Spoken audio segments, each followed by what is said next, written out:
The first, Nancy Ortiz, on item number 4. Please step up.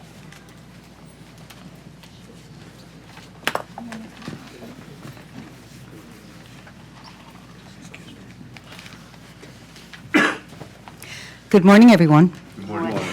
First and foremost, I'd like to wish everyone in the room, all your board members and staff alike, happy holidays to you and your family and safe one.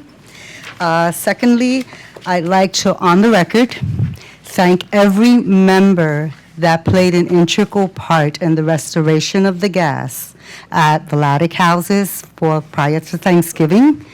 I need to give them an applause if they're not present, but they did an amazing job, and they were 24/7, especially Mr. Gibbs, who from the morning to the evening was consistently door knocking and ensuring that all the residents had proper communication and proper information, which led to the success of the gas restoration. So I need to say thank you and kudos to everyone involved. Thank you so much. Communication. It's very, very, very important. It's very critical between NYCHA staff and resident leaders and residents and elected officials. Many times, the lack of communication leads to misunderstandings and the sense of we are not being heard, and I think that that is unacceptable. We need to be able to communicate. We need to be able to have a dialogue and sit down and be able to have a constructive meeting to at least come into the middle. Everybody doesn't have to agree, but there's always that happy medium. And that's something that we really, really need to work on, especially, I really hate to do this, but especially between borough and the leadership and the residents in the developments. There is a disconnect, and that needs to end. We really need to start connecting and working together, because when one is going to the left and the other one is going to the right and nobody wants to talk to each other, things happen, and that's not a good outlook, and it doesn't lead to a good ending. Lastly, my exterior compacts, I'm sorry, Mr. Gonzalez can, because you know me, I get on a roll. Lastly, my exterior compactor, they're looking at placing an easy pack at Vladic houses, and we are not for the easy pack.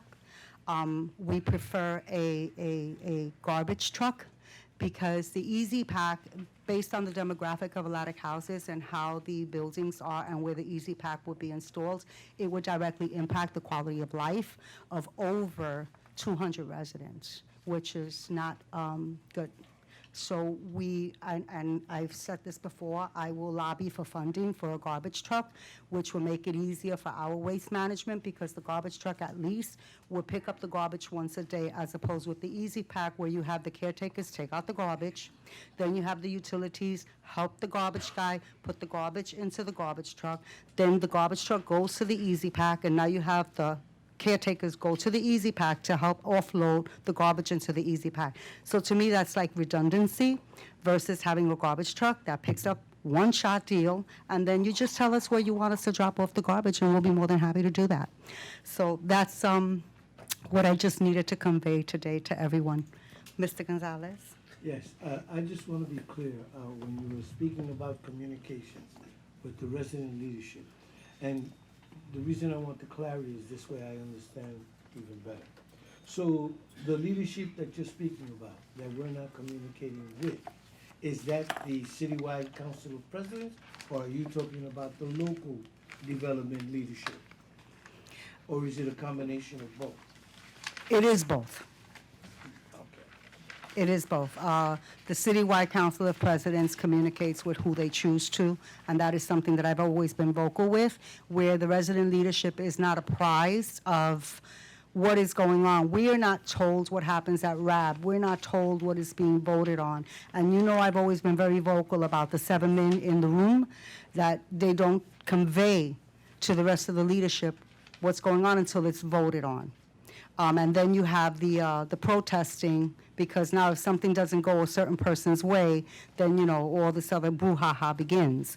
In addition to with the directors and the RAMs, there's no communication. It's always the this one tells this one, communicate with this one, oh, and you can tell that one. Communication kind of gets a little disseminated and a little vague and blurred by the time it gets to the last person. So I've always come from the room. When I became a TA back in 2004, we had direct meetings with directors. We would go to borough and sit down and have a meeting. We would see our, back then, deputy directors and administrators. I do not see the RAM. I do not see the director. They don't come to the development. We see no one. It's like we're by ourselves. And I think that sense of communication, that sense of appearance, that one-on-one, those visits, that needs to come back. And then we need to contend with those organizations or people that are spreading this misinformation. That makes it even worse. Absolutely, absolutely, because it does cause concern. For example, with the RAD and the PAC, there's a lot of misinformation, a lot of propaganda just to, brouhaha and get your face on the news. And I feel that just starts to address concerns to the residents, and it starts to scare residents where they feel that they're going to lose their homes, because that's the first thing that they're told. You're going to lose your homes. And I don't think that's right. I'm very vocal. I think that when you give clarity and when you provide the correct information and you start from the beginning and you're consistently conveying that message, it will get through and people will see that it is truth. But when you start the message in one room, by the time it's conveyed into the last room, it's a whole new story. And that's where the communication really does need to come into play. Thank you very much. You're welcome. Thank you. Thank you. so much. Happy holidays. Ms. McKay, please step up.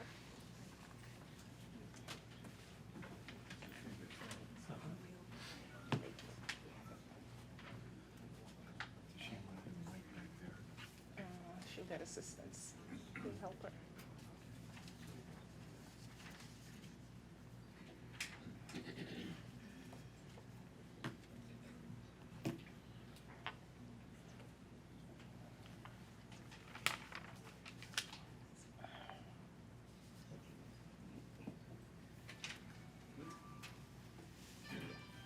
Good morning.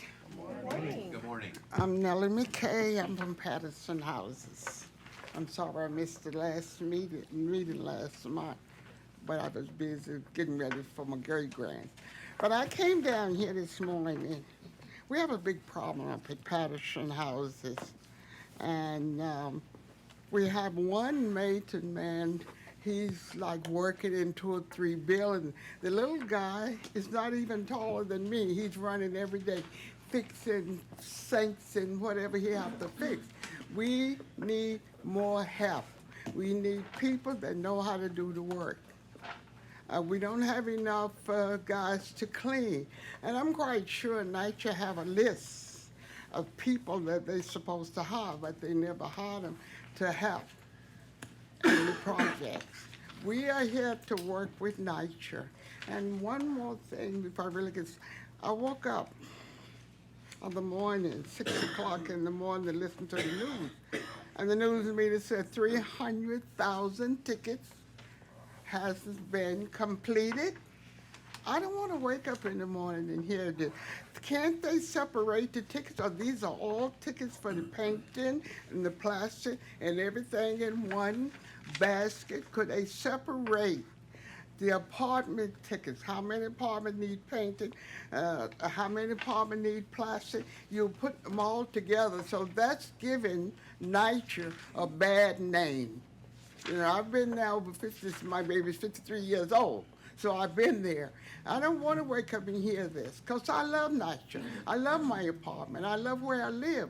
But we need to do better. Furthermore, I'm still asking Mr. Rush, look, we're hoping 2020 you would get Mr. Carson here. We got to talk about this money. You see, we got to talk about money. We don't want this money to arrange that. Excuse me? We might be able to arrange that. Well, We'll see. I'll give you plenty of time. We got January, at least by That's more February. than most are, so thank you. Because you see, when someone sit on TV and try to make themselves look good and says something, and then when they get in office, they forget about what they said. But see, I'm 90 years old, but I thank God for my good mind. I still can remember what he said on TV. And see, your word is your bond.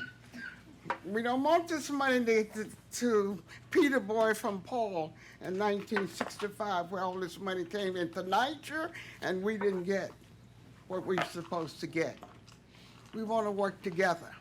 And I would like to see when they get these apartments, you know, at least 1,000, 2,000, and can the news media say, oh, they got 2,000 apartments painted and fixed up and sitting here in all these many apartments. I was set up in my bed, said, what?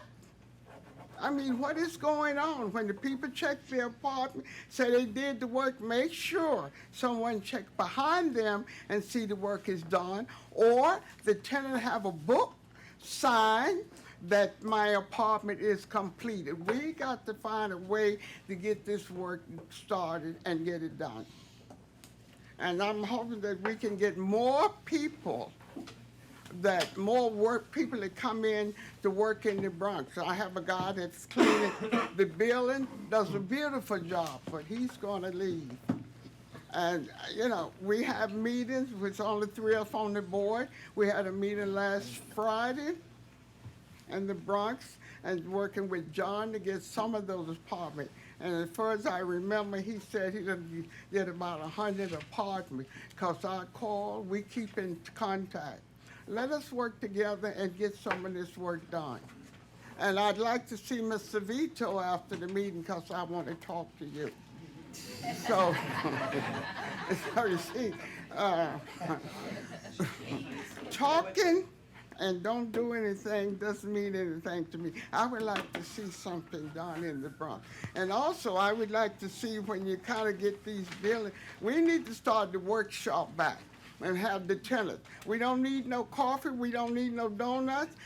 Come in there and train the people, the tenants, how to keep their apartment clean, not to throw the garbage out the window. The incinerator is working 24/7. Hector, I don't work in the garden, I'm scared of the worms. But, you know, we have a beautiful garden, I donate to the garden, and we got a Christmas tree up. We trying to make the place look good. Please, help us. And I will be here every month saying the same thing until I see Mr. Carson sitting over there at that table and we can sit down and talk. Because he's overheard. He has the money. And if we don't talk about this money, see, the money gets away from it and nothing being done. So I would like to see, could you get more people up there in Patterson help work to keep up the building and the repairing. That's what we need, more people to work. And we've had this meeting, we talk, but talking and don't have the manpower don't mean anything. We need manpower there. And let's treat these tenants. This is your home. You know, you're supposed to keep it where you live. And this is where NYCHA went wrong many years ago. They stopped the workshop. The children couldn't play on the grass.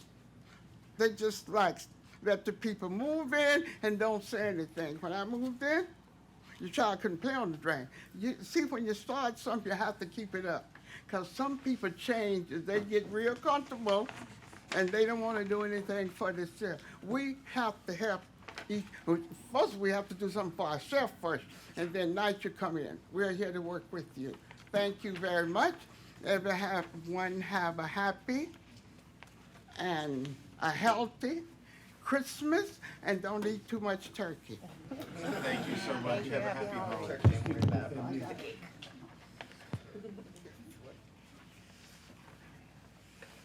Mr. Myers, please get ready to approach.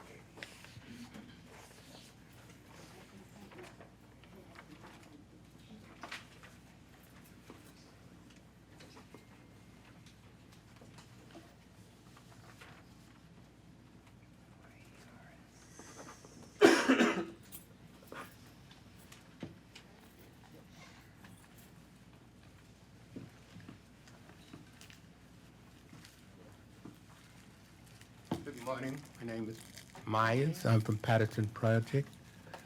I came to more or less to speak on just about the same thing that I've been talking for the last couple of years. We need the building in Patterson pointed. They haven't been pointed over 35 years. And we need, and just die in need of being pointed. When it rains, the water comes in. Okay?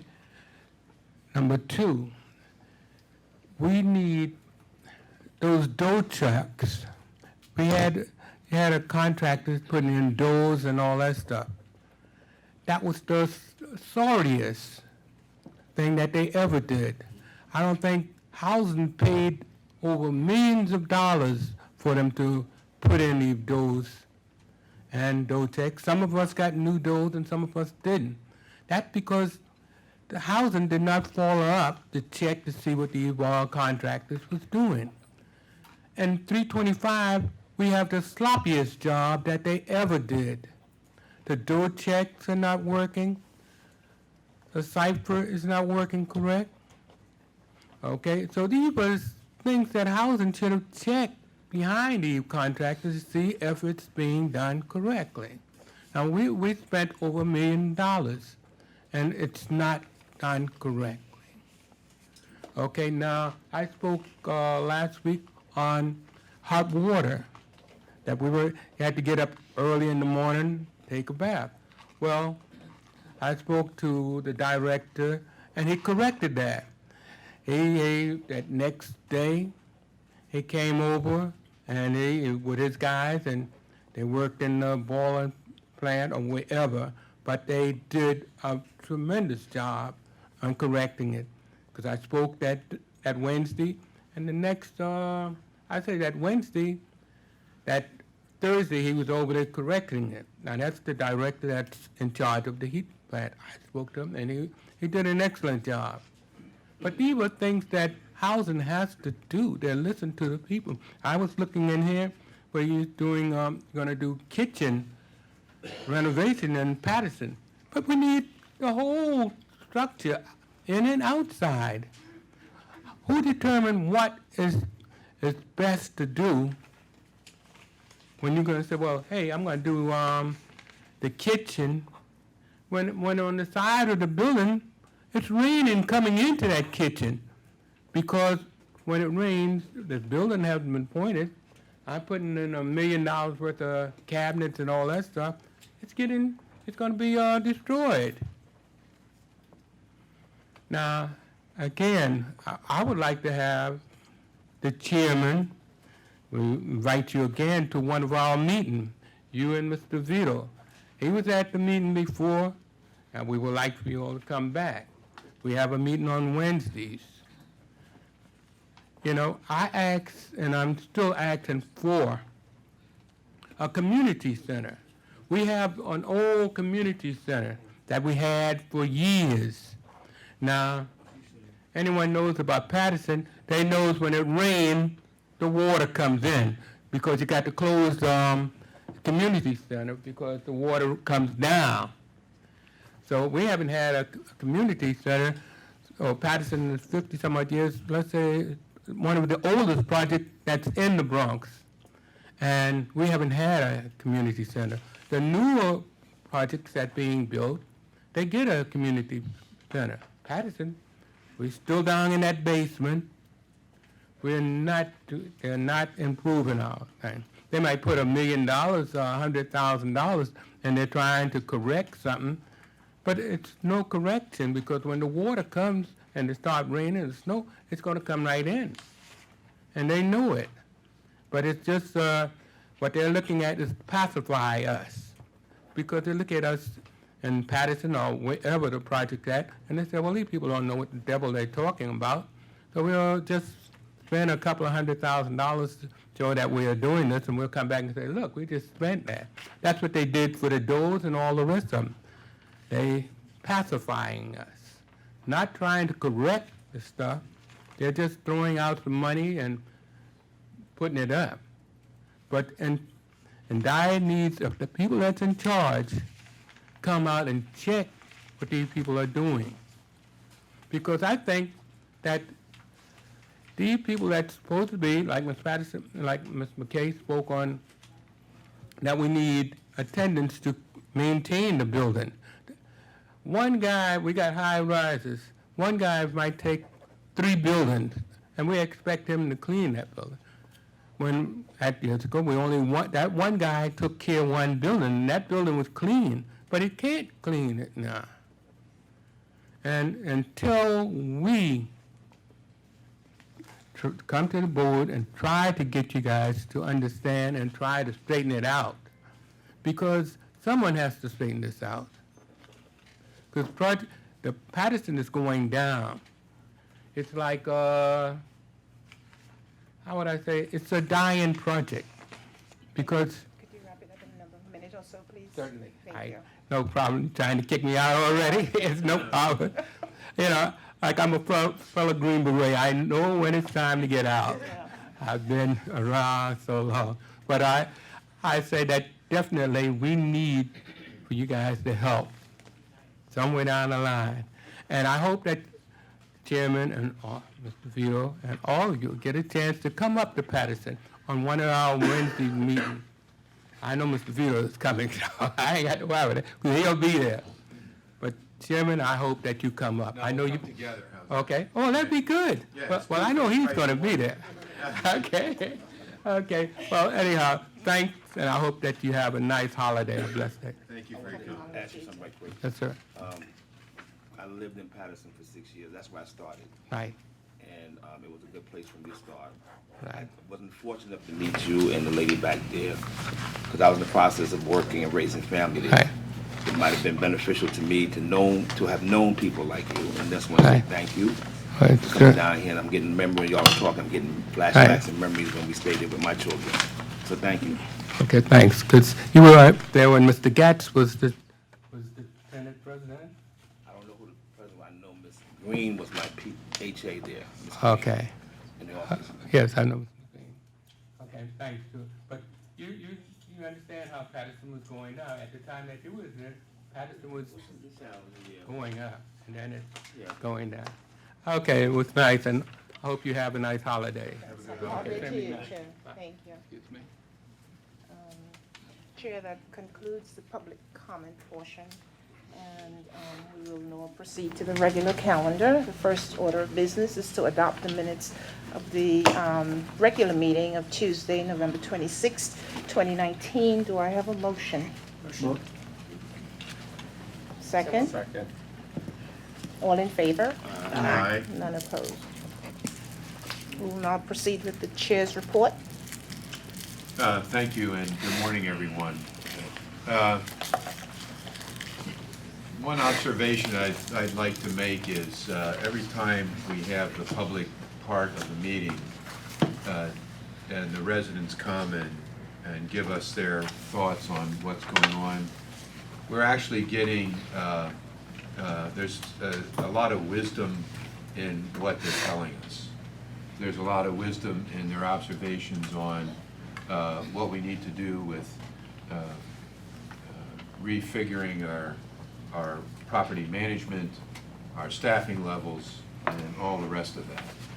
And I often also take to heart their words on the need for comprehensive rehabilitation across the entire portfolio.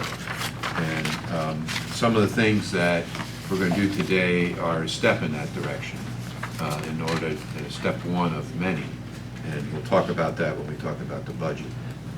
But I do appreciate their remarks, and I do hear what they're saying.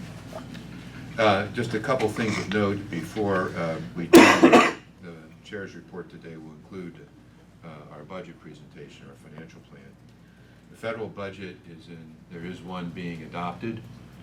It's generally favorable for public housing. The one place that we get a nick is in the operating fund nationally.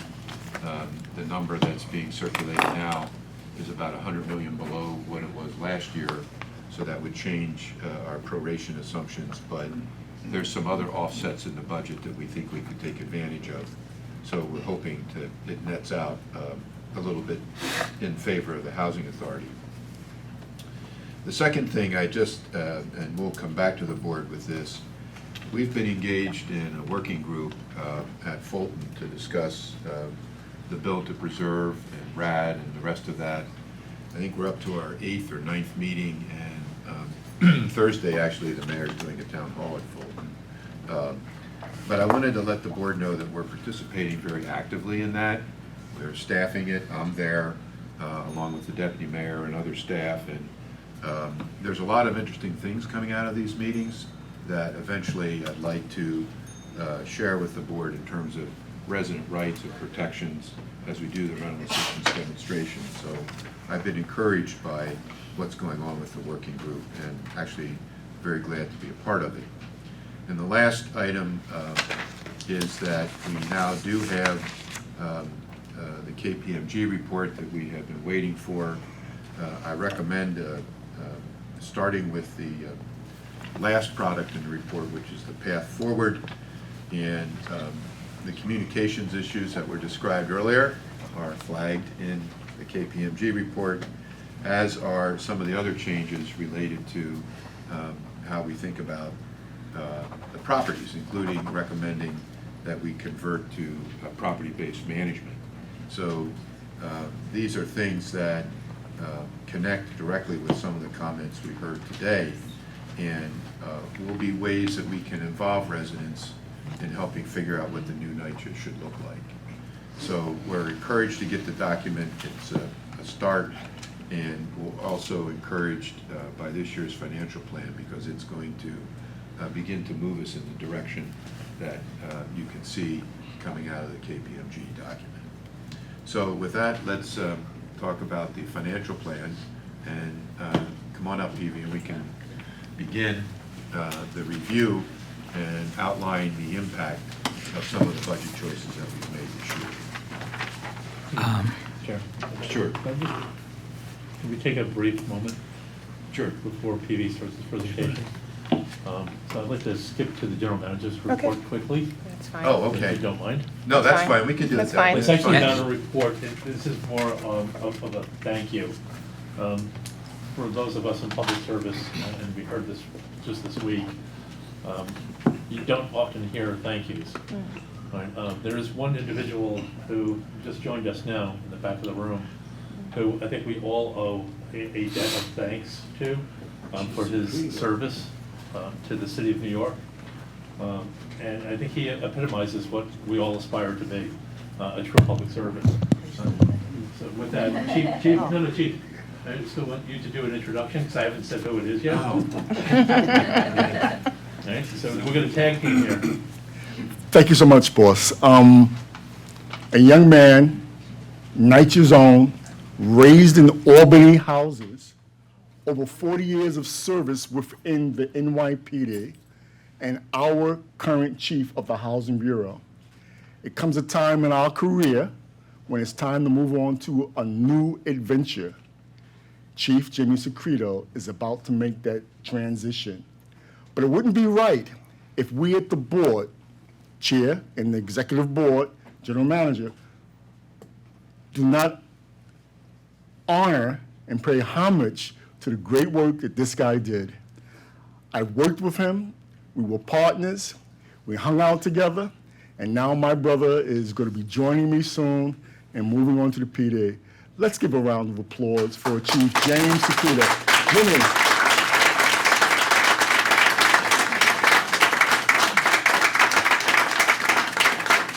You're not shy, speak.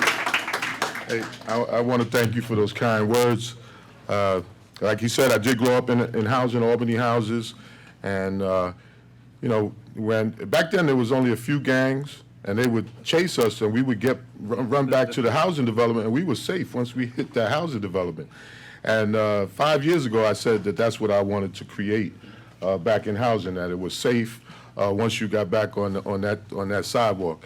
I did it on some level, I think, but we still got a long way to go. It was such an honor for me to come back and be the chief of housing, having grown up there in the Albany houses. And my father he was a maintenance man for NYCHA, and so you know, I was looking for pictures that I used to go down in the maintenance area. I don't know if that was, I wasn't supposed to bring me there, but I did have some pictures. Well, I'm sure the statute of limitations is up on that, you know. But, and he would actually be a little ashamed of me because I'm not handy. And he could fix anything, and I used to go with him at night. He would put washing machines in, he'd knock a hole through the wall, he would put washing machines in, and he would say, give me a screwdriver, give me this, give me that.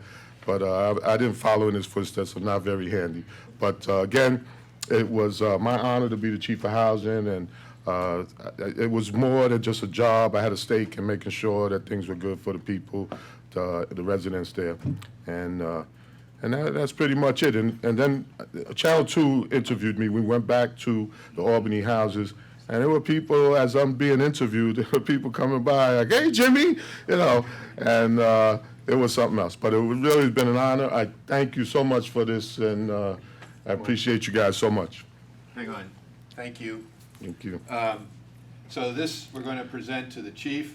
Congratulations on your retirement, and thank you for over 40 years of service to the NYPD and the City of New York. On behalf of the New York City Housing Authority, we honor your dedication to make life safer for our residents, employees, and hundreds of thousands of New Yorkers. Thank you. And Thanks. deeply appreciate this. Thank you. Thank you, Chief. And one last thing.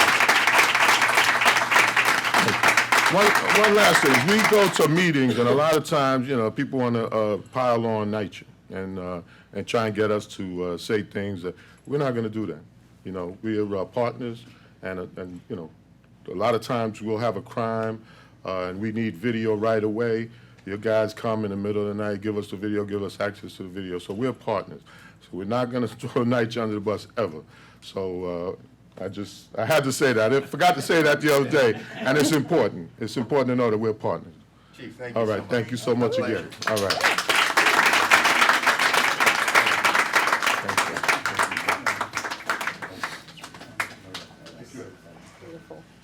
Chief, I'm gonna miss you sitting next to me over at the dais when we go to the board. It's good to see you. I'll be on the other side now. Yeah. Stay there.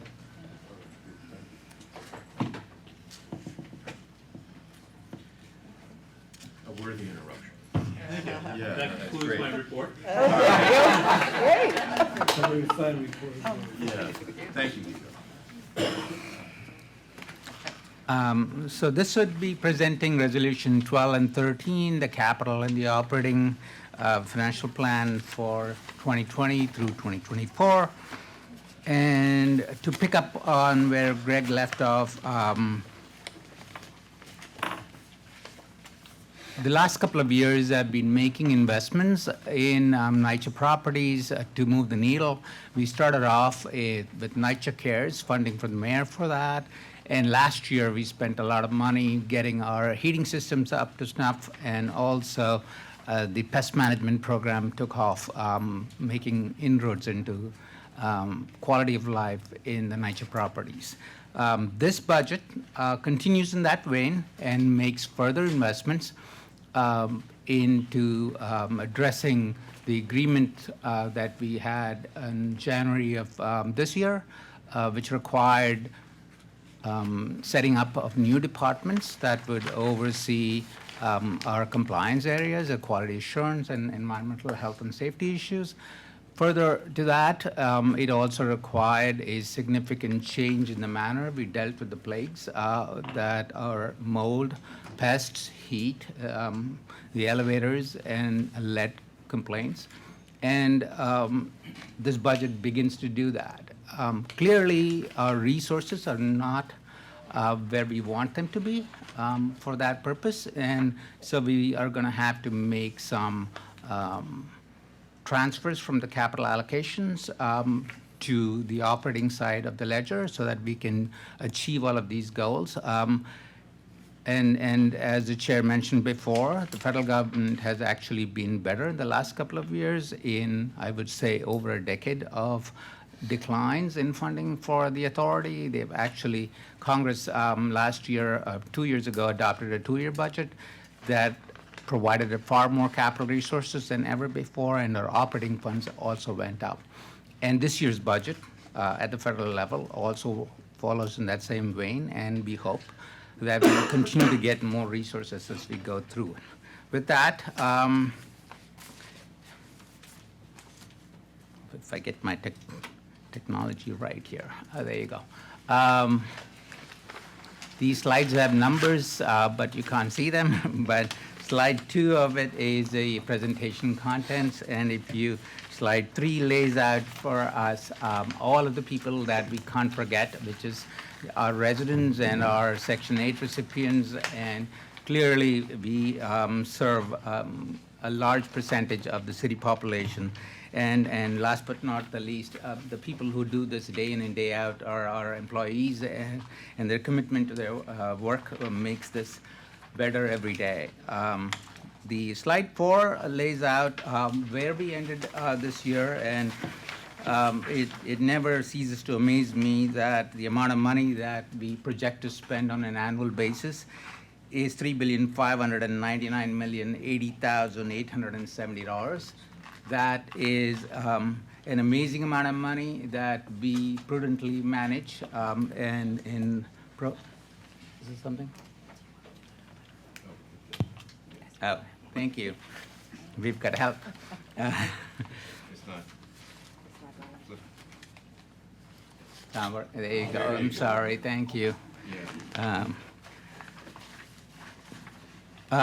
Key in this year's changes was the fact that since we adopted the budget a year ago, we have now increased spending in the current year by $122 million. A big reason for that ability to do so was the fact that we got more federal funding. Our proration increased from what we had budgeted at 92.5% to close to 97%. That gave us about $50 million. Each percentage of proration is about $10 million. So that was good. We also transferred about 10% from the capital fund for operating purposes as a management fee. That was another $54 million. And we had to scale back the amount of city funding in the current calendar year because the funds are expected to arrive in the first quarter of next year. So we budgeted for that $69 million into the next year. We managed to do a lot of work with this extra money. NYCHA Cares was a big part of it. In addition to that, we had weekend blitzes and a variety of other initiatives that helped move the needle.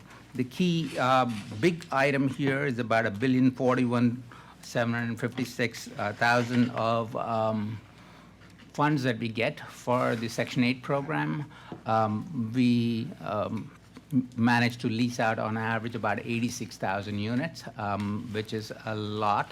And kudos to the NYCHA and team on the housing area to manage this budget so tightly without necessarily relinquishing any dollars back to the federal government. So.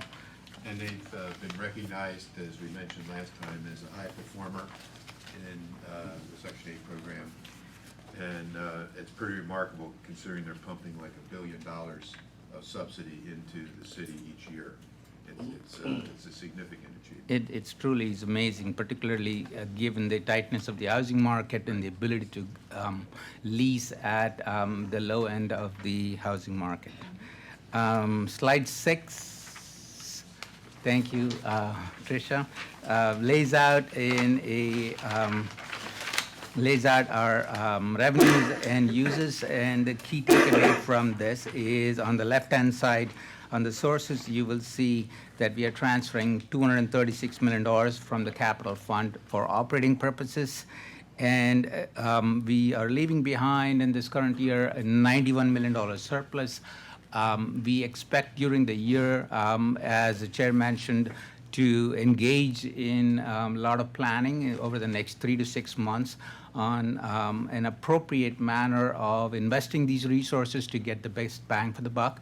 Property management is going to be one of those things that are going to make a difference, and it would entail working with residents, property managers, employees at the field, and central management to come up with a manner in which we can actually distribute the funds and allow the properties to make decisions far more than they do today.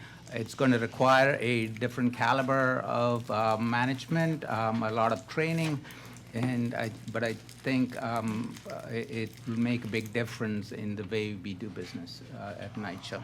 And one of the things we want to be clear about is we've budgeted this way in anticipation of the organizational reforms and requirements that are going to come out of the KPMG report. So it's likely that we'll be back to the board sometime at mid-year to talk about the spend down against the surplus that we're projecting.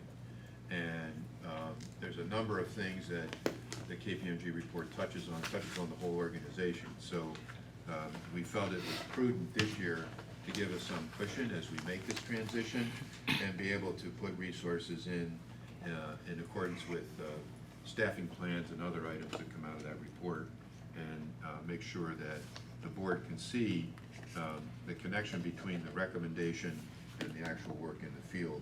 So we'll be revisiting our budget probably mid-year to talk more about what's coming out of the report and how we plan to access this money.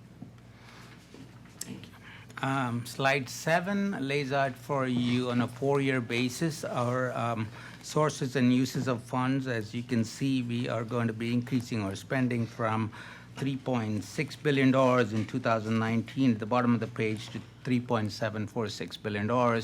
The additional monies that we will use here will fund a few new initiatives. It would fund all the compliance issues relating to heat, elevators, mold, pests, and the like, and in addition, invest in the 3 new departments that are required to be set up as part of the agreement.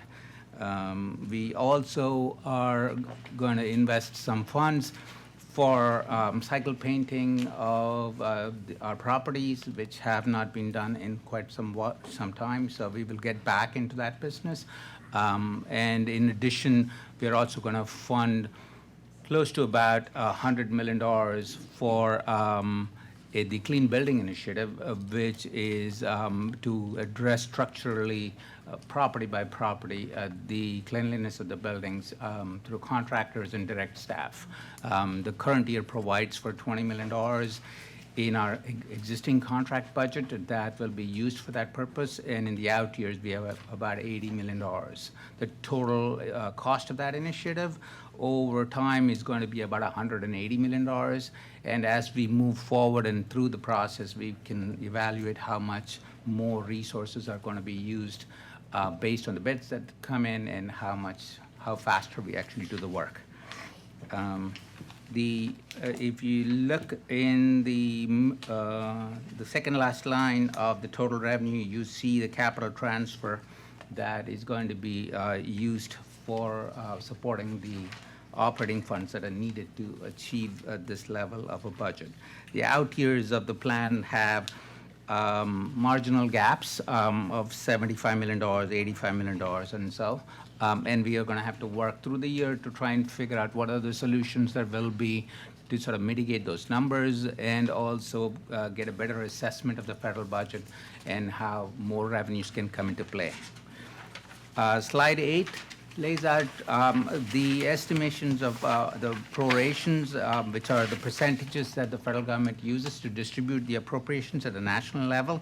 And as you can see, that in the first line, the operating prorations used to be at 90% in 2016 and have steadily increased in 17 and 18 and 19.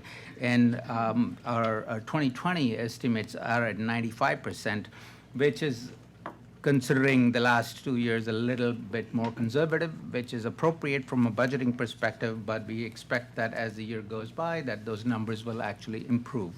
As I mentioned before, every percentage is about $10 million, so it'll be nice to have $20 million more on hand. And the balance of the estimates are also done. But the last item here on the capital slide you can see is the significant increase in the capital allocation from $300 odd million to $550 odd million in the last couple of years. We expect to achieve the same thing in 2020, and that is key in the reason why we can actually move funds to the operating budget without disturbing our capital plan as it's currently structured. Slide 9 outlines all of the investments I just talked about. We're adding about 358 positions. It's about $75 million, $76 million for all of the departments that we are setting up. What this does not have is another 114 odd positions that we will provide to the support teams to improve our elevator timeliness and heating departments and the like. So. Slide 10 outlines where our staff are, the 11,339, how they are funded across by the General Fund, Section 8 grants and CDBG funds for a total of 11,339. And as you can see, the bulk of the staff are in the operations divisions, and that's where we want to concentrate and focus all of our resources on. The top section of this slide also identifies from a high of 11,339 positions in 2020, we will be going down to 10,262 by the end of 2024. And a big part of that is because of the RAD program and an expectation that we will RAD out around 30,000 properties in that time frame. So the properties, the staff in the properties in those areas that are going to be ratted out will be absorbed within the rest of the authority's portfolio.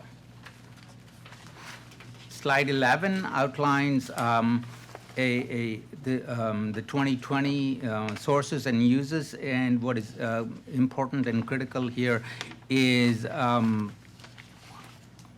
how our operating funds are distributed. And as you can see, column 1 is the actual operations of the properties. This is funding directly in the properties run by the property managers. And column 2 is what is called centrally operated cost centers. And this essentially pays for all of the heating division, centrally managed heating division, the elevator division, all the support teams, plus the administration pays my salary and everybody else's here.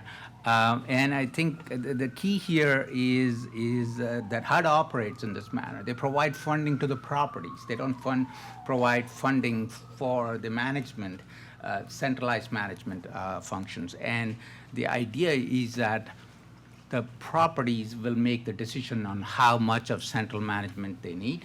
And while we have not exactly operated in that manner, the idea going forward is to pivot to that and create a more rigorous property management program. And when we talk about property-based management, we are talking about the budgeting and operation of the property at that level, that there would be resources, support, and the necessary training to bring the decisions down to the level, virtually to the building level. That'll be embedded in part of the reorganization that we do as part of the KPMG report. And a lot of the way HUD structures this is, Evie's right that they fund the property, and then the central office is allowed to take a fee out of the property for what it provides. The central office cost center also includes, though, many staff who are working in the field who can't be charged to a particular property. A lot of the central crews, HUD will not let you charge unless that's a direct expense to the property, so we could do, we cover some of that. We can also do fee-for-service models. But the way we are connected and the way the property management is going to function going forward is going to be radically different. And we're going to build or rebuild the organization based on the high-level recommendations we got from KPMG, and then the monitor and our staff working together to come up with a new profile of what this will look like. So as we go through this process in the next 6 months, we'll be coming back to the board with regular reports on where we are and what we're up to, and also begin to shape staffing plans, which is why this budget is really a foundational step in being able to make the changes that NYCHA is going to need to make going forward. And then it's absolutely right. About 2/3 of that column is actually used for all the supports that are provided to the properties, like the skilled trades, the plumbers, the carpenters, the painters, etc. And we actually measure the time that they spend in the property and have a fee associated on a per-hour basis to allocate back to the property. In the future, if all the plans come together, the property will decide how much time and how much resources of various types they will need for the issues that they have. And, yes, please. Do we anticipate the properties being able to start doing budget management in 2020, or will that be 21? I suspect it'll be beyond 21. I think it requires a lot of training to the property management staff. We have to engage in the first half of this year to figure out how to structure that. We have already begun the process of inviting property managers and residents to a roundtable discussion on moving towards that direction, but it would take a lot of work. We also would have to figure out how to structure the central staff for that purpose, whether it is borough-based, whether it is all central in nature, and then you need to figure out how much of individual resources you need. Planning from the center allows you to manage those resources easier because it's one planner as opposed to 300 planners, and so it's going to take a couple of years for that to sort of flow through. And one thing about this style of management, this will open up opportunities for the property managers to communicate with the resident leadership at the sites, because now you can actually talk about what is this property's budget, and that budget will include the operating, but it's also going to include the capital. So that every property would have an operating and capital budget based on physical needs or other requirements, and you'd be able to see those pretty clearly. The training, I've had the opportunity to be in some organizations that did this kind of transition. This is going to be a significant level of training. We're going to be training thousands of folks on both the management skills and the budgeting part of this, because it's not a task that we've asked to this depth before. So I do think we begin to see some of this in 2021, and if all goes according to plan, the second half of this year we might begin our first training classes, and we could invite, we'll probably do some kind of presentation on the training to the board so you get a sense of what folks are learning. Did you have a question? Yeah, no, I just had a question. Is the way that you've set out the budget assuming many more hires than the 300 plus for the agreement? Because it looks like you jumped from last March by about 1,000. Yes. And a big reason for that is planning for not only the new departments, but also the investments that we're going to need in the front end. We haven't outlined them yet because we're still in the planning process for it, but we believe that the additional resources that we have will be for that purpose. It also has the jump from what you see going into the next year also has vacancies in the current plan that are built into. So there's about 400 of those. So, sorry. I'm following the numbers, but I'm not really a number person. I'm more like cause and effect.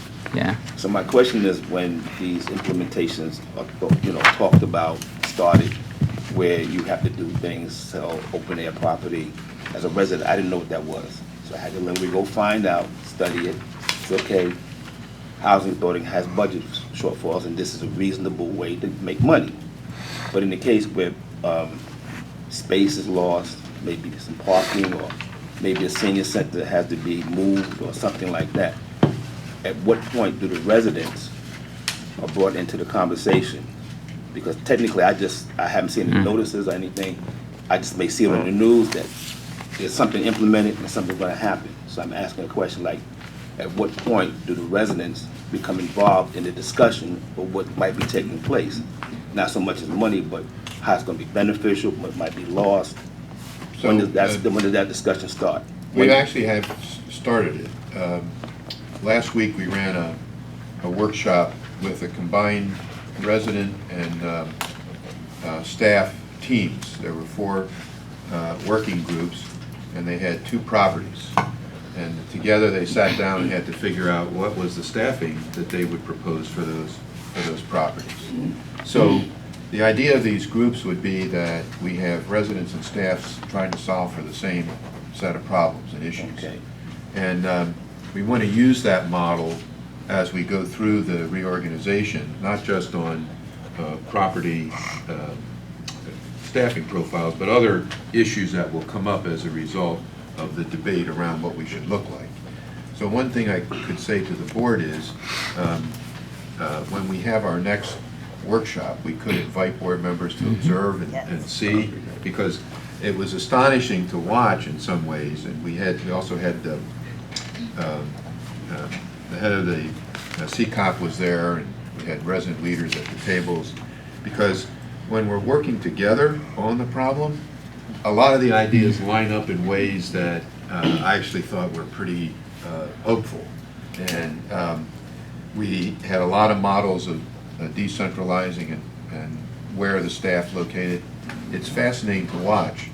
The monitor observed, his staff observed this process, and in January, we'll report to the board on how we want to go forward and how these teams might work and how we're going to be working with the monitor to do this. So we want to do the reorganization really with a heavy resident engagement on that part.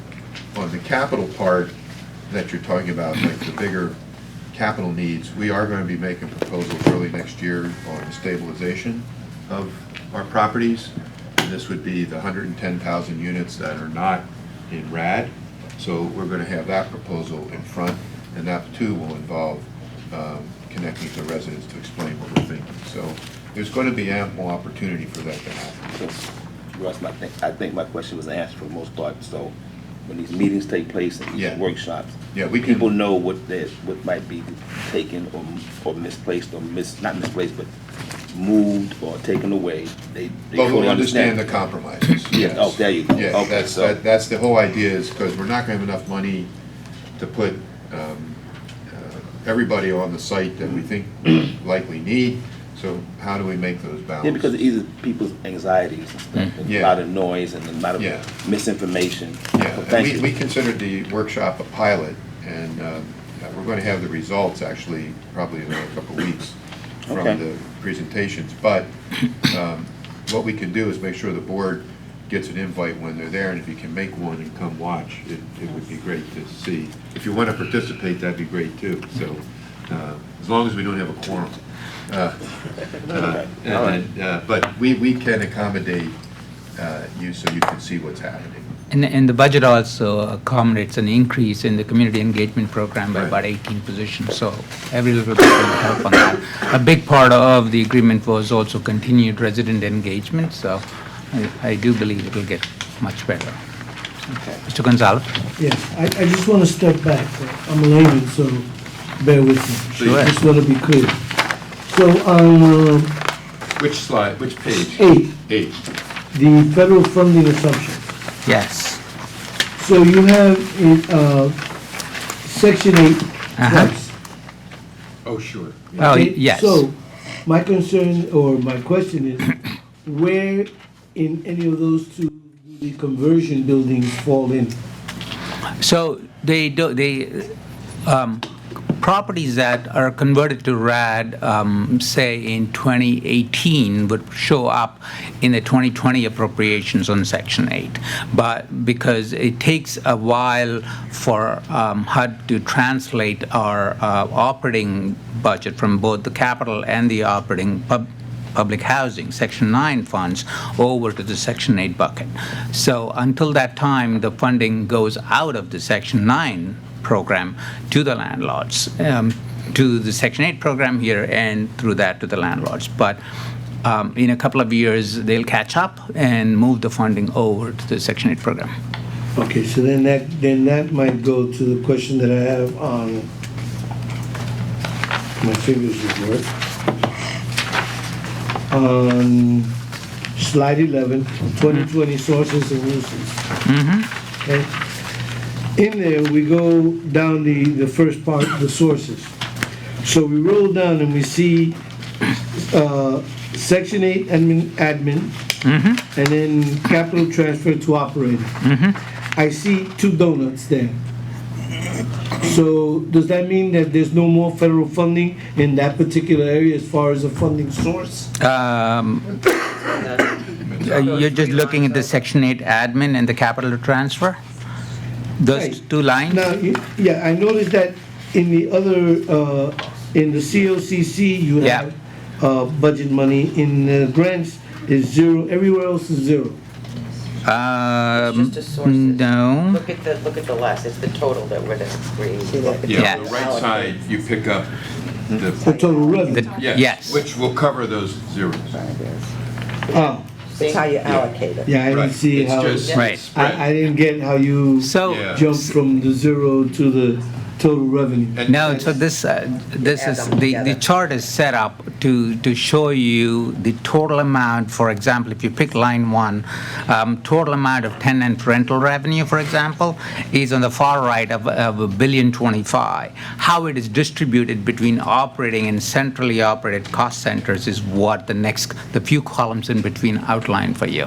And just for my education, to continue that, the allocation is based on HUD's rules. That is correct. There are certain things you That- can charge, certain that- things things, you right, cannot that's correct. charge. So Absolutely. that's how. There are a few fees that central management is allowed to Right, charge to the right, properties, yeah. and that's how they come to those things. But this would give you a quick, high-level look at the whole, good, yeah. the Right. whole budget, including Yeah. the voucher program and how this all works together. And I just, to PV's other point, it's really important to remember on the conversions, there's a 1-year waiting period before you go from Section 9 to Section 8, so there's a lag time. And what HUD will do is they'll send you a contract for Section 8 the day you close and it has $1 in it. And it just holds the spot till you get the subsidy conversion later. And then it takes them time to move all that around. And we'll start to see those changes in the next few years to a greater degree as we close more RAD fees. Yeah. So, And as we move on to the budgets for 2021 and 2022, we should expect to see the COCC column shrink and the operations column go up in size, if everything comes to plan. yes. The slide 13 begins the presentation on our capital plan, and you've seen this slide before, where the last our estimates of our physical needs assessment have grown from our 2006 estimation to the 2011 to the 2017 estimates of $31.8 billion, which is the most current estimate we have.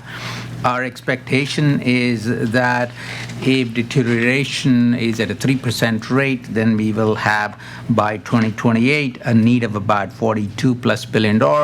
If deterioration gets worse and we don't do the proper appropriate maintenance, it could go as high as $68.5 million. Our hope is that it doesn't ever get there, that our level of investments that we are making will shore up these properties so that we can get to the lower end of the scale here. Slide 14 takes up from a presentation that was made close to a year ago on the solutions that we would use to address all our needs. Clearly, we still have a shortfall. The gray portion of $8.8 billion are funds that we still don't have. With continued increase from the federal level, hopefully that'll get mitigated. The chair's other ideas about trying to figure out how to and I think you'll hear about this in January, about monetizing some of the increases in tenant protection vouchers that can be used for leveraging more debt, and hopefully that'll come to pass too. But about half of this problem we expect to solve through the RAD program. About $2 billion of that $15.8 billion, I believe, was the sale of air rights, but the rest of it was for properties that were going to be ratted out and leveraged through that source. Slide 15 lays out for you how much money we get from various funding sources by fiscal year. And as you can note from here, the federal government and the city provide almost the bulk of the funding for our capital program. The 20 and 21 also has 60% of the allocation for in the next 5 years, and that is timely because given the P&A's estimations of a significant part of the need as an early in the early part of the 5 years. We expect that we will use this prudently and quickly to address all our needs. The last slide, slide 16, identifies some of the dollars that are going to address boilers, elevators, roofs, which have already been in place. So we hope to use these funds for that purpose. Included also in the capital plan is about $1 billion plus of monies that the city set aside as part of the HUD agreement. And that is also under discussions with on its use with the monitor. Thank you, Petey. When we come back to the board in January or February, we'll have a stabilization plan for the 110,000 units, and in addition, we're also going to have proposals on how we can spend that money along with the money we already have. There'll be two parts of trying to secure it, but then also how we're going to spend it and make sure we can spend it. So we'll talk to both of those issues. Okay. Are there any questions on the presentation before we get into the regular meeting? Okay. Thank you so much, and thanks to your budget team for all the work. I got to know some of them pretty well. We spent a lot of I haven't met half of them yet, but they did a fabulous job because we went through many, many versions of this. Please pass along our appreciation. Absolutely. Ms. Georgiana and her team have been fantastic in putting all of these things together. So raise your hands, you two.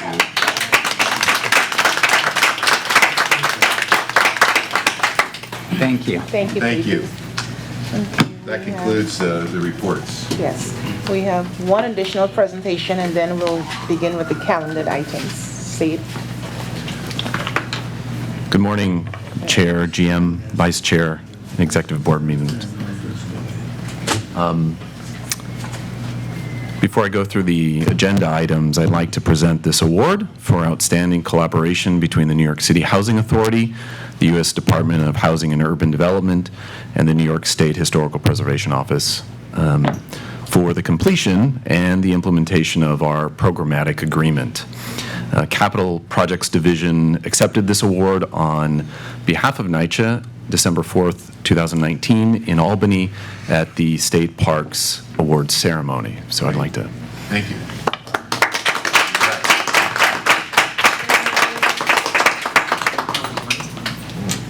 To just give you a little bit of information on what a programmatic agreement is that in order for Capital Projects Division to execute its portfolio, each project is subject to an environmental review process. That's over 600 filings. This process involves assessing the environmental impacts for each project to determine it meets the needs of the federal, state, city environmental standards. One of those standards is Section 106 of the National Historical Preservation Act of 1966. The intent of the programmatic agreement was to identify developments and buildings that do not meet the standards to be placed on the National Historical Registration List. Also to outline rehabilitation and maintenance and other activities that would have no concern to the State Historical Preservation Office, as well as specific activities that would. The programmatic agreement dropped our portfolio down to 37 projects, 43 artworks, and steps in managing archaeological resources if we uncover them. This is significant and is far-reaching, and ultimately will streamline the funding and the improvements within NYCHA's Operations and Maintenance Department Division, Capital Projects Division, as well as Real Estate and Development. And I would say any tool to speed up our processes is one that benefits not only NYCHA, but it benefits our residents. There were over 30 people from over 5 agencies that were directly involved with this piece. And I just want to say that although we received the award, the programmatic agreement would not have been a reality without the assistance of the U.S. Department of Housing and Urban Development. It wouldn't have been without SHPO, the State Historical Preservation Office, HPD, the Housing Preservation and Development Development, and the New York City Landmarks Preservation. So it was a really big joint effort. We did this in about 2.5 years, and that is a big feat for all of those agencies to come together and put together this agreement. And thus, we received an award for it. So, Thank you. And congrats. I also want to I appreciate Mr. Meyer's comments earlier, and CPD's quality assurance team will go out and look at those entrances. I know that the GM and I have spoken about those entrances even today. The kitchen renovation piece that Mr. Myers was referring to is board item number 9. I will go through that, but that is for the community center and not the residential units. This is city discretionary funds, so it's allocated specifically for that kitchen renovation. So I just wanted to make those notes. Okay. On to the calendar items.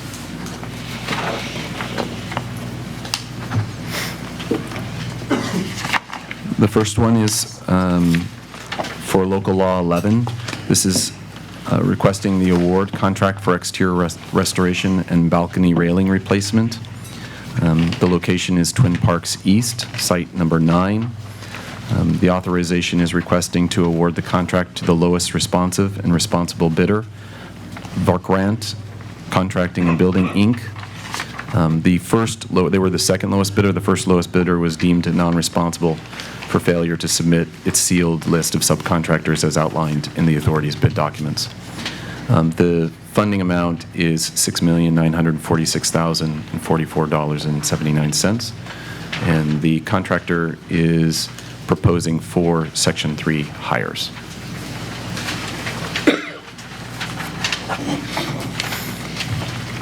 The second item is the award of the contract for the roofing replacement and rooftop structure renovation at Washington. We're asking for the authorization to award the contract to the lowest responsive and responsible bidder, Novelist Tile, Inc., DBA, Novelist Contracting. This is city-funded. This is part of the mayoral roofing program, and tranche number 4. The contract award amount is for $24,707,000, and this contractor is suggesting, or will attempt to have 8 Section 3 hires. Item number 3 is the award of a contract for replacement of underground steam and condensate piping distribution. This is for Taft houses. The authorization is requesting the award to this contract to the lowest responsive and responsible bidder, TR Pipe, Inc. They were the second lowest bidder. The first lowest bidder was deemed non-responsive for failure to list the amount to be paid to each subcontractor listed in the sealed list of subcontractors as outlined in the authority's bid documents. This is federal dollars, and I want to just identify to the board that as we are building out our capital 5-year and 10-year outlook, we leverage funds. So the boiler at Taft is being paid for by the city boiler program. So we then supplement that work in the distribution piece with the federal dollars where we needed steam pipe restoration there. So not only are we taking care of the boiler, but we're leveraging the federal funds so that way we can take care of some of the distribution associated. Just have a question. The final result of the boilers, what type of boilers are we eventually going to keep as permanent boilers at our development? What type? So type as in the brand or the manufacturer, or type as in the general concept? Is it oil? Is it gas? Gotcha. Is it? So we have a number of different programs. The city pipeline program, for the most part, what we're doing is we're taking the typical So one thing is that capital doesn't do just replacement in kind.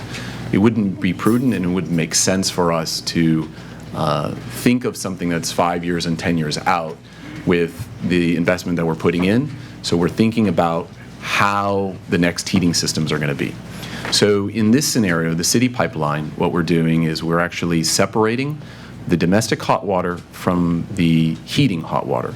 So we'll have instantaneous hot water in each building, and then we'll have a hot water steam distribution in the facilities. In order to do, the reason for doing that is a number of benefits. Number one, that it decreases the size of the boilers plants. Two, if we ever do have an outage or an issue, it would be building by building more, and we can separate what is hot water versus heat instead of losing both hot water and heat. There's an energy savings to us, as well as, which means a cost savings in the operations in the long term. In addition, it allows the heating plant technicians to do a full overhaul of the heating plant during the summer months, because it's not attached to the hot water system where we have to still provide hot water throughout the year. There are other programs that we're doing. So we have right now today an RFP conference for the state pipeline as part of the design build program. That's a different procurement method. Those we're actually going out and not doing a boiler program that we would think of in steam distribution. We're actually asking them to do different types of heating systems that they will design and build for us. So that could be a hydronic system, could be an electrified system. It potentially could have heating and cooling. And so depending on the funding and depending on the program, we're looking at different ways in which we can provide the next generation of heating and hot water for the residents. And Steve, these would be these could be building-based as opposed to centralized. Correct. Depending on what the development is. So for example, there was one RAD program, Bayside. That one, they've modified that system so that way they have hydronic at each building. So each building is having... Hydronic being water? Yes, water, excuse me. As opposed to steam. As opposed to steam. And they're doing it building by building. That is one possibility on the table for the design build program. So, it was... Sorry, just 1 second, Mr. Adams, and then I'll come back to... I'll come back to that. Okay. It was explained to me, the simplification, that the instantaneous system works something like a coffee pot. And I thought it worked with the distribution of into the hot water system into the apartments as well. But you're saying that won't be the case. That'll just be steam-based, and there'll be a different tank system for the distribution of the hot water into the apartments, separate from the heating, and the instantaneous system is cost-effective and supposed to be a better system, compatible. We believe in terms of the long run of operation costs, it is more effective than heating up and putting in a tank room and running from one central area. Plus, as mentioned, if you have an issue in one building, you don't have an issue with all of the buildings. Gotcha. Okay. And the coffee pot is a good example. Yeah, that's for my simplification. But yes, in general, we're heating up that water, and then it's staying in the tank room at a temperature, and then it's going up, and then as that water level goes down, it heats up more water, and each building has its own. Thank you. Just to finish off so you actually have a list of how many developments have this type of heating, how many developments have this type of heating, and so on and so forth. So that there's not one heating system across the board that will handle our heating issues.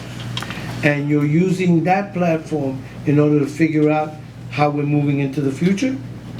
So, yeah, well, let me pull that question apart. Number one, yes, we have a list.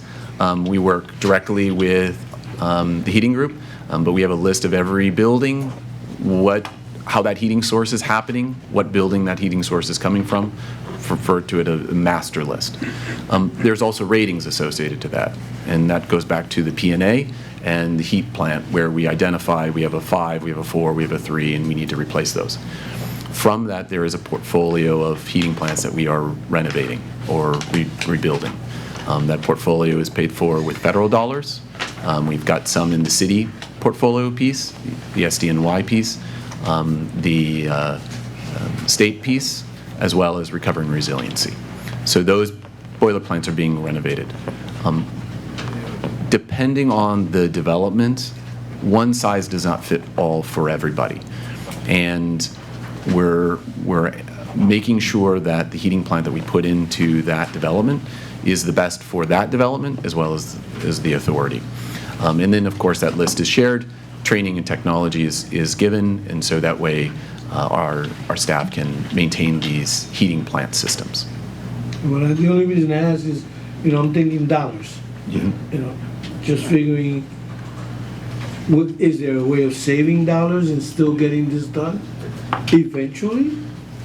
Well, we're doing a lot of different cost-saving methods.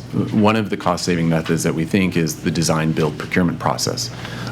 This will save us time, and time is always money in the world of construction. But we feel that the program will save its money, but also that within Capital Projects Division, we have the Energy Group, and we're analyzing and monitoring all the time on the future costs of our heating systems. And that's the whole program of the EPC that we do through HUD, where we're looking at the savings that we're going to have based on energy, and that is in essence funding the building out of that boiler plant. So most definitely we're thinking about what those cost savings are. One of the cost savings in the instantaneous hot water system is that we actually decrease the number of boilers that we have in the boiler plant, because we're not needing that redundancy as well as the boilers to heat the entire water system. And what happens is in the summer, and if I get too techie, let me say, Steve, you got to slow down, or explain it a little bit better. What happens in the summer is we're not running those plants efficiently, because they run efficiently when they're running 100%. So we actually lose a savings in the summer because we're not running that plant at its 100% efficiency, its peak, because we're not heating it.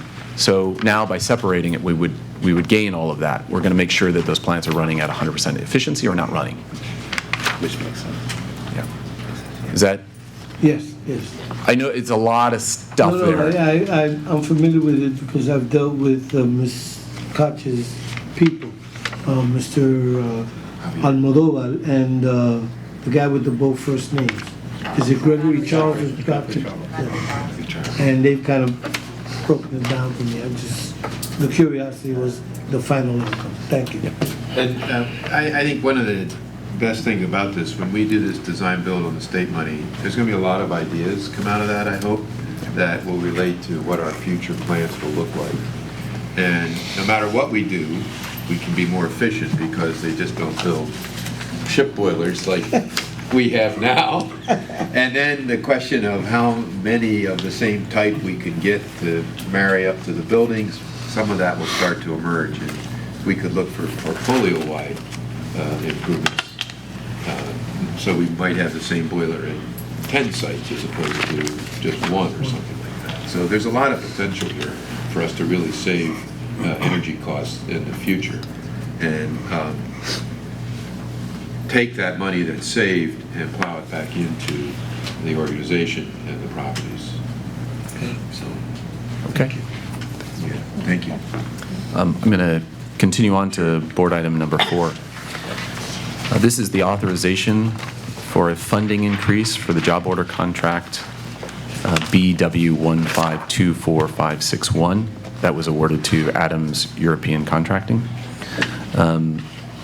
We're authorizing for the request of approval of funding increase to that job order contract award for the work addressing unsafe conditions identified through the New York City Department of Buildings Local Law 1198 facade program.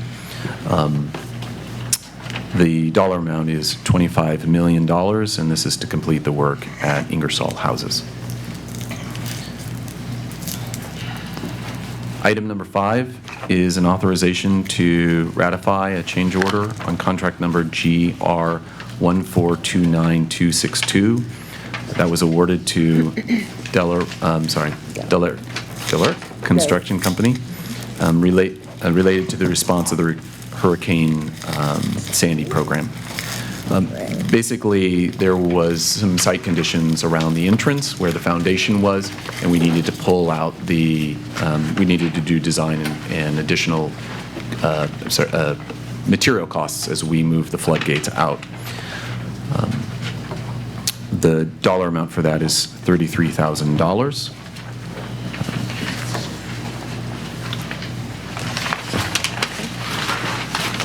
Item number 6 is the authorization to ratify the funding increase to contract number HE 1427059.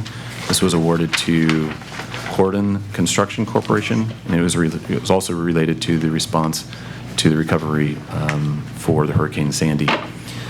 This is for kind of a risk management piece on the boilers. We would like to increase to make sure that we have hot heat and hot water on the temporary boilers as we are commissioning that plant and making sure that we don't have a lap between the two. The increased amount is $120,204. And this would be for Coney Island 1, Site 1B. Item number 7, this is to reject all bids for a contract for roofing replacement and rooftop structures. This was part of the Mayor's Roofing Initiative Tranche number 4. The location is for Holmes Towers. The first and second bidders did not satisfy the requirements of the bid documents, and so we had to reject those. And the third through 5 bidders, the dollar amount was excessively too high. So we will repackage that and put that back out to bid. Item number 8 is the rejection of all bids for the contract, for building exterior brickwork restoration and roof replacement. This is also part of the mayor's program. The location was Dykeman Houses. The reason why we're rejecting this one is that Cycle 8 of the Local Law 11 program came out. This is again where we mix funds and align our programs. We don't want to do a brand new roof and then immediately afterwards put workmen on that beautiful roof to do the brickwork on the facade. And so on all of the mayoral pipeline roofing programs, we've been marrying the Local Law 11 work with the roofing work. So we will repackage this with the Local Law 11 work so that way they can do the facade work and then do the roofing piece. And that contract is being put out right now. Item number 9 is the rejection of all bids for a contract for the community center kitchen upgrades at Patterson. We're recommending to reject all the bids. The first bidder failed to comply with the procurement documents, and the second and third bidders were excessively high for this project. We're re-looking at the designs, making sure that we're in the budget area, and then we'll put that one back out to bid. Again, this is a city investment, and it's an allocated funds for this particular community center. And those are all of the items. Thank you, Steve. Thank you. Tricia.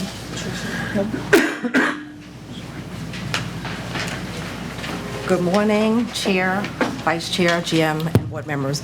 My name is Tricia Roberts, Vice President of Finance. I'm here to enter in item number 10, authorizing to award the authority's excess workers' compensation insurance program policy, including employee liability insurance coverage, which provides excess insurance coverage over a $2 million self-insurance retention and includes employee liability insurance coverage to Safety National Casualty Corporation for a 3-year policy term commencing on January 1st, 2020 and continuing through December 31st, 2022. The United States Department of Housing and Urban Development, HUD, requires the authority to maintain the workers' comp and employees' liability policy as part of the HUD 53102B additional terms and conditions consisting of Part B of the Consolidated Annual Contribution Contract. Additionally, New York state law requires qualified employers to procure workers' comp and employee liability insurance to become a qualified workers' comp self-insurer. The authority has been a qualified self-insurer since January 1st, 1995, and the authority has procured the Success Workers' Comp and employee liability policy to comply with the HUD and the New York State regulations and to limit NYCHA's catastrophic exposure for these types of claims. Based on actual analysis, it has been consistently demonstrated that purchasing excessive workers' comp insurance is less expensive than fully self-insuring all of the authority's workers' compensation exposure. Based on that analysis, we're requesting the authorization to award the excess workers' comp insurance policy, including the employee liability insurance, to Safety National Casualty Corporation for a 3-year term, not to exceed the minimum of $4.6 million. Questions, concerns? Yes. So I just so I'm clear that we're self-insured up to $2 million?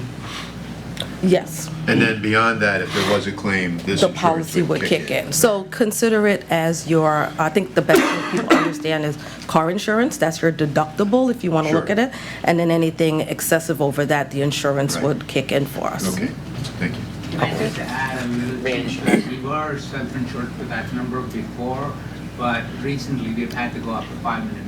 Sure, okay. Not for this one. In our previous one, that was what we presented, and I think Mr. Gonzalez, you had asked that question previously.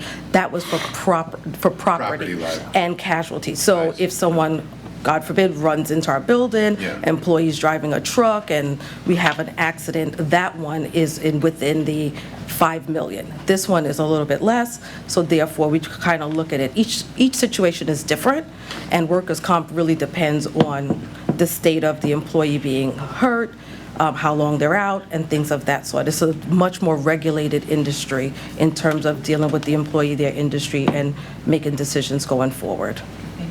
Thank you. You're welcome. Thank you. I think Arlene wanted to say something. Come up. Approach your mic. You can hear me. No, you got to come up. Sorry. The $5 million SIR refers to our casualty program, That's which what I just incepts August 1st. The $2 million SIR is our current self-insured retention. We've had lower retentions by accident years starting in 1995. Okay. Thank you. Thank you. Okay, Hyson.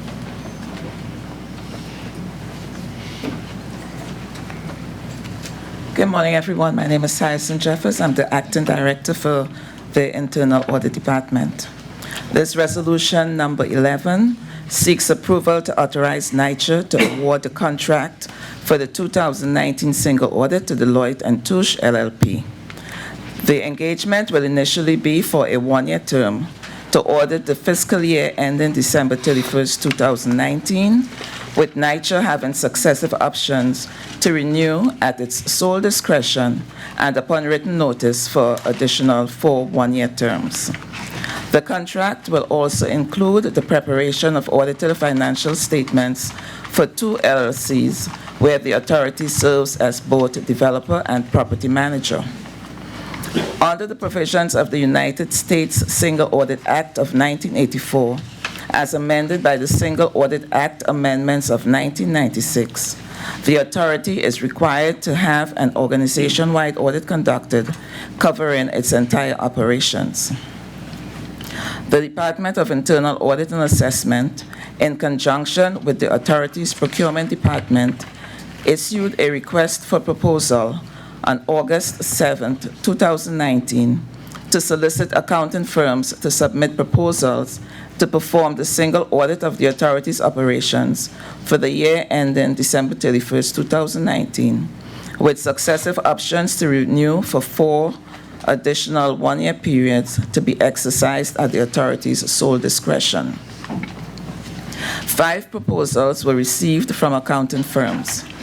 The evaluation committee selected the proposal of Deloitte & Touche LLP, which had the highest overall score. Under the agreement, the auditor shall submit reports on the results of its audits for the fiscal year ending December 31st, 2019, and separately for each of the fiscal years ending December 31st, 2020, December 31st, 2021, December 31st, 2022, and December 31st, 2023, for which the agreement is renewed. As part of the services, the authority may require the auditor to perform up to 350 hours of additional auditing services each year of the term, which shall include but not be limited to assisting the authority in reviewing, auditing, or evaluating internal financial controls and/or specific system applications. The total operating cost for the 5-year contract with the selected proposer Deloitte & Touche LLP is not to exceed $3,523,240. The vendor name check was requested on December 2nd, 2019, and is still pending. Please note that this agreement will not be awarded until the vendor name check is approved. Therefore, the Department of Internal Audit and Assessment recommends that the members approve such board resolution and permit the agreement to be executed in accordance with the authority's bylaws, delegation record, and other applicable authority procedures and documents pursuant to the foregoing terms of this board resolution and such other terms and conditions as the General Counsel or the General Counsel's designee deems appropriate. Are there any questions? The 350 hours? Yes. Is that annually or for the life? Is that for 1 year's? For 1 year, for each 1 year period. So if we had if we wanted them to look at something specific that we didn't fully define in the original, we could do that? That would be part of the additional fees, Okay, yes. so, and then that's built into the pricing already? Yes. So we're, okay, so. Yes. Okay, thank you. Okay, thank you. Question. So that's a guarantee for 5 years, the 3.5? In other words, or is there a clause that they can increase it for? That's a guarantee for the 5 years. Wow. And it's renewable at our option. Thank you. Okay, thank you. Stevie?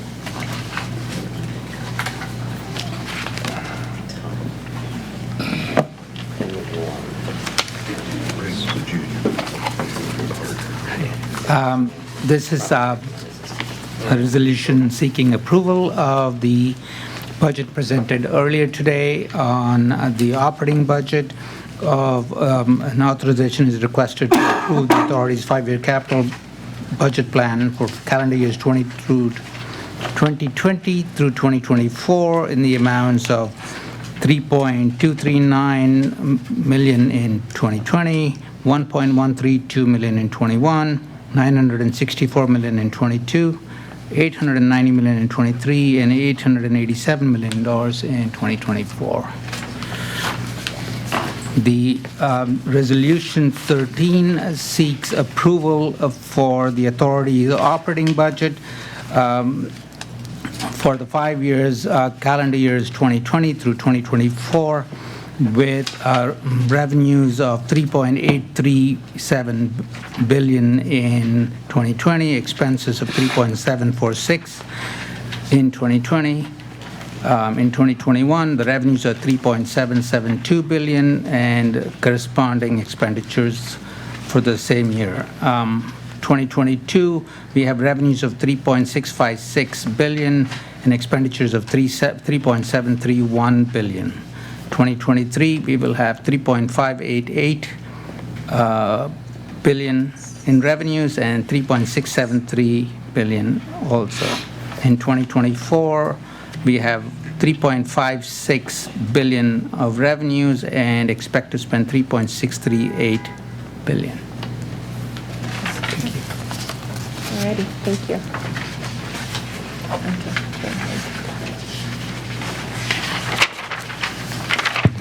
Good morning, Joe Cortine, VP of Operations, Brooklyn, Queens, Staten Island Mixed Finance. Item number 14 is the seeking to award a requirement contract for the purchase and delivery of masonry materials, plaster and lime, various locations citywide in the amount to Corktight Corporation, the lowest and responsible bidder, with no renewal options. Contract is for $1,629,166. Joe, is this for both interior and exterior work, or just, do you know offhand if, it says masonry, and I just... It's for the delivery of the materials, so it could be either. It could be inside, exterior, could be in the public areas, wherever that material would be needed, whether the workers would use the material. Item number 15 is seeking to award approval to award a requirement contract for the purchase and delivery of water-resistant swing door elevator operators, brackets, boards, and swing drives, various citywide locations, to the lowest and responsible bidder, GAL Manufacturing Company, LLC, with no renewal options, in the amount of $3,647,322.20. And these are for basically enclosed motors and operators to mitigate, and motor is waterproof, to mitigate against any water being introduced into the top of the car that would then render the doors inoperative.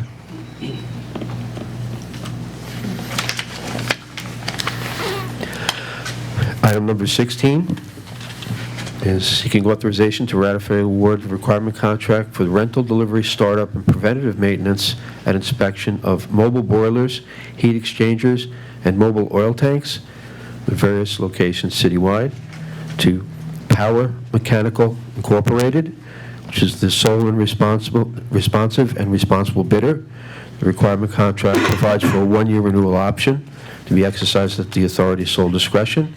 The award is in the amount of $5,245,221.63.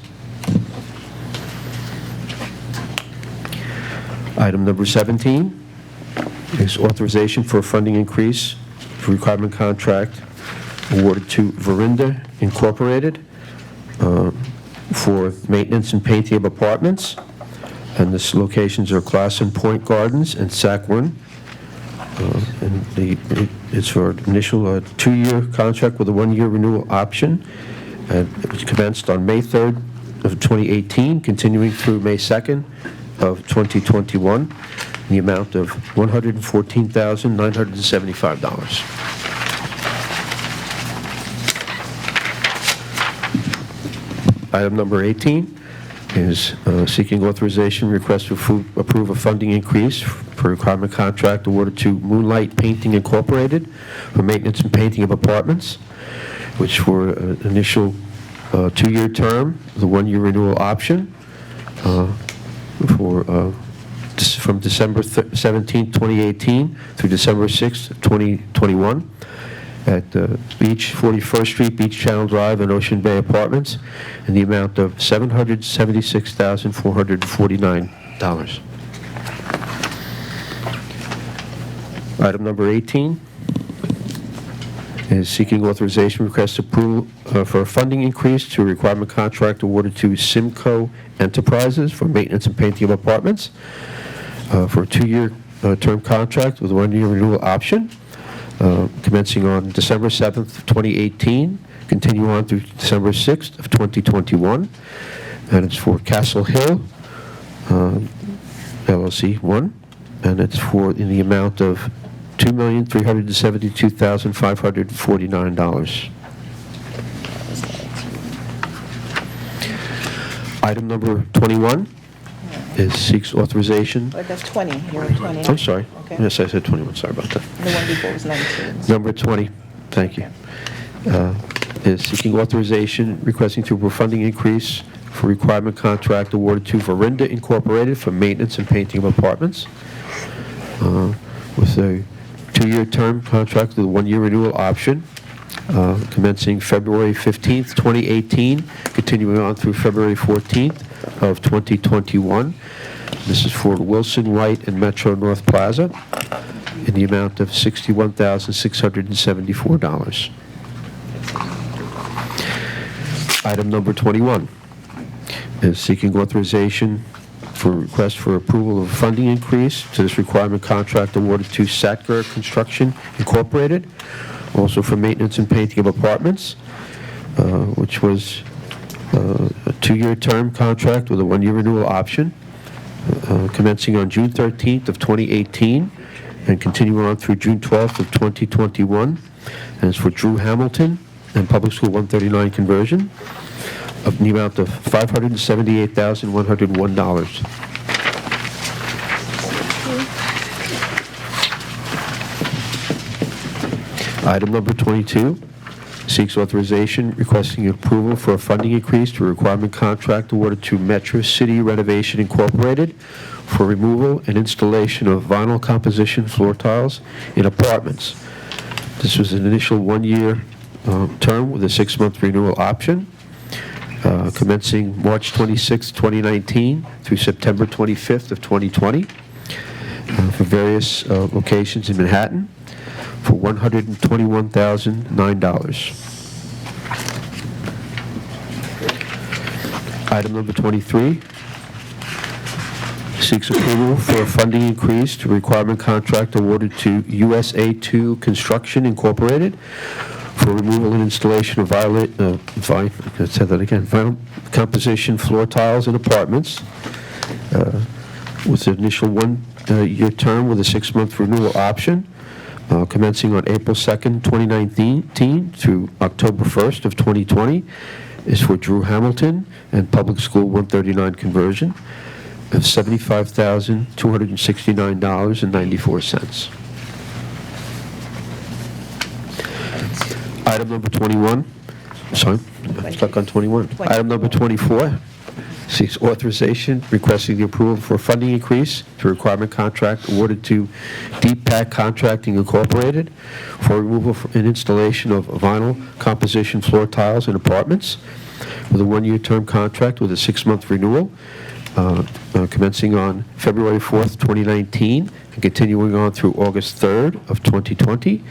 It's for South Jamaica 1 and 2 areas, and at the amount of $19,635. Item number 25, seeking authorization, requesting an approval of a funding increase for his requirement contract to Sahara Construction Corporation for emergency mechanical pumping and cleaning with a 1-year, initial 2-year term with a 1-year renewal option, commencing July 13th, 2018 through July 12th, 2021, various locations in Bronx, Brooklyn, and Manhattan under NGO, and in the amount of $347,854.98. Item number 26, seeking request for approval for a funding increase to requirement contract awarded to Dirty Gloves Drain Services, LLC for sewer rotting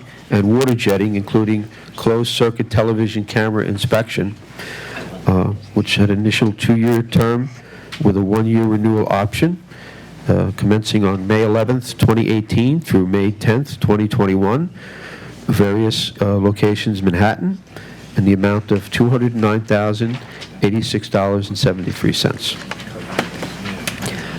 Item number 27 is seeking authorization to approve a funding increase to this requirement contract awarded to M&RR Construction Corporation for cleaning of basement and crawl spaces, which had an initial 2-year term contract with a 1-year renewal option, commencing on July 10th of 2018 through July 9th of 2021, various Queens and Staten Island locations, in the amount of $229,005.24. Item number 28 seeks authorization for requested approval of funding increase to this requirement contract awarded to Palan Construction Incorporated for wood floor repair and refinish, which had a 2-year term contract with a 1-year renewal option, commencing on October 17th of 2018 through October 16th of 2021. Various locations in Brooklyn, in the amount of $175,368.48. Item number 29 seeks authorization for approval for a funding increase for requirement contract awarded to Mercury Paint Corporation for purchase and delivery of plaster and painter wagons, which is a 3-year term contract commencing on July 2nd, 2018 through July 1st of 2021, various citywide locations in the amount of $138,092.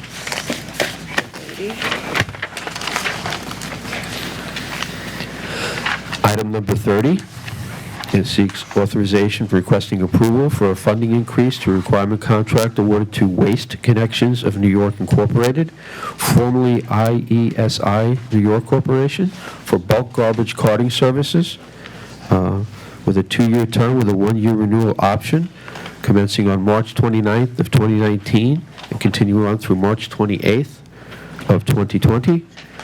Various Manhattan locations in the amount of $300,000. Item number 31 seeks authorization for approval or funding increase to requirement contract awarded to Mirrored Products, LLC, for the purchase and delivery of bathroom cabinets. And it commences on May 31st of 2017, continuing on through June 1st of 2020, in the amount of $160,000. Item number 32 seeks authorization requesting the approval for a funding increase to a requirement contract awarded to Craftsman Supply Corporation, DBA, also known as Dayton Supply Company, for the purchase and delivery of kitchen stainless steel sinks. It's a 3-year term contract from commencing on August 21st of 2017, continuing on through August 20th of 2020. There are no renewal options on this. In the amount, at various citywide locations, the amount of $1,123,067. Item number 33 is seeking authorization for requesting an approval for a funding increase to a requirement contract awarded to W.W. Granger Incorporated for purchase and delivery of mold remediation insulation. This is commencing on April 16th of 2019 and continuing on through April 15th of 2022. And it's for various citywide locations in the amount of $40,899.34. Items 34, 35, and 36 are related to plumbing contracts. They're seeking authorization to ratify a funding increase to this IDIQ contract awarded to R.J. Bruno for plumbing repairs with initial 2-year term with 3 1-year renewal options commencing on June 26, 2019, continuing on through June 25th of 2021, and each contract is for $450,000 apiece. And they're all citywide, correct? All citywide, yes. Thank you. Okay. Any questions? Okay. Okay, thank you. Thank you.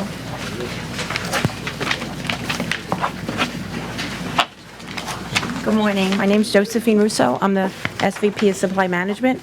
I am presenting item number 37, seeking authorization to award this requirement contract for the maintenance and repair of various mechanical equipment between the Authority and Continental Lift Truck, Inc. This is a 2-year contract and with a 1-year renewal option to be exercised at the Authority's sole discretion. The contract provides for the maintenance and repair to 32 pieces of equipment. The pieces of equipment are all utilized to move material throughout the Authority's Long Island City warehouse. The scope of work includes repair, preventive maintenance of the equipment. Includes repair and preventive maintenance of the equipment. Preventive maintenance includes all labor, material, and tools to inspect, lubricate, fill all fluid levels, and conduct safety adjustments. The preventive maintenance will be performed every 2 months per piece of equipment. Although there was only one response to this RFQ, the contract amount of $224,496 was approximately 98% of the cost estimate. Any questions?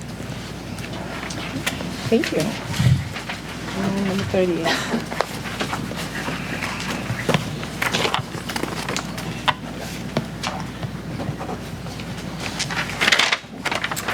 Good morning. I'm Carrie Jew, Executive Vice President and Chief Administrative Officer. This morning, I'll be presenting Board Resolution Number 38, which seeks to amend the agreement with Language Line Services for over-the-phone foreign language interpretation services. With this resolution, I'm requesting authorization to increase the not-to-exceed amount by $1,350,000 for a total not-to-exceed amount of $2,300,000. NYCHA's agreement, which did not require initial board approval, is for a term of 2 years with no renewal options and a not-to-exceed amount of $950,000. This agreement was piggybacked off of an OGS contract, which commenced October 25th, 2017, and which expires October 24th, 2020. NYCHA's agreement commenced on February 8th, 2019, and is continuing through February 7th, 2021. NYCHA is mandated by HUD and the City of New York to provide this service so that individuals with limited English proficiency may access essential and/or emergency services provided by the authority. To this end, Language Line Services provides the authority with over-the-phone foreign language interpretation services 24 hours a day, 7 days a week, from the caller's source language to the target language, to allow a caller to conduct business through the authority's customer contact center. Property management offices also use the service when residents need translation at the properties. On average, there are about 16,500 calls per month to Language Line Services, averaging a monthly cost of $85,000. In 2020, we anticipate an increased need for translation services as the CCC will assume VAWA calls, compliance calls, and additional robocalls. Therefore, I'm requesting your approval to fund the continued provision of services with Language Line Services by increasing the not-to-exceed amount by $1,350,000 for a total not-to-exceed amount of $2,300,000. Any questions? Thank you. Thank you. Thank you, Chair. 38 items were presented for board approval. May I have a motion to approve the 38 items? So moved. Second. Second. All in favor? Aye. None opposed. Being that all matters before the board today have been addressed, may I have a motion to adjourn this meeting? Motion. Second. All in favor? Aye. Aye. None opposed. Thank you. Happy holidays to all. Good to see you. Maybe we can